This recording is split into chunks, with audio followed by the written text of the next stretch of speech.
Alrighty, so I'm going to be talking today about relax on mat with Miss Quinn here.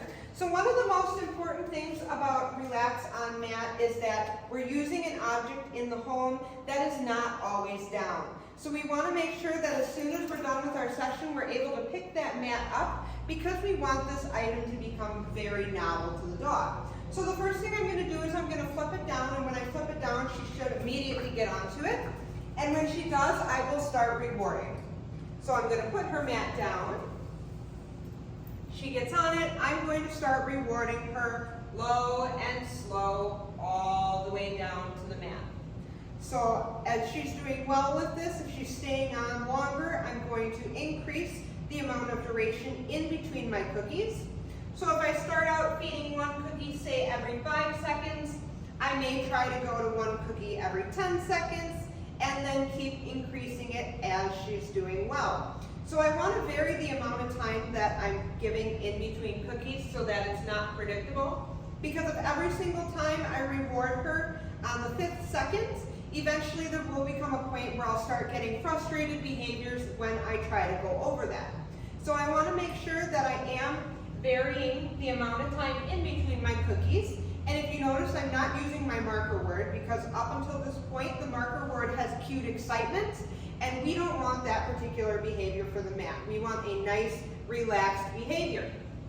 So the treats are going to come low and slow all the way down to the mat because that does encourage the dog to lay down. So even though she's not laying here, my only criteria is that we go here and we stay here until we're released. So what our release is going to look like is we're going to say, okay, and we're going to toss a cookie so she has to get up. Now she should return right to the mat, and if she does, I'm going to pause a couple seconds. She offers a sit, and my treats again are going to come low and slow all the way down to the mat. So once she's doing well with this, I'll start occupying myself by, say, I'll come over here and I'll mess with this food bowl, and I'll come back and reward her.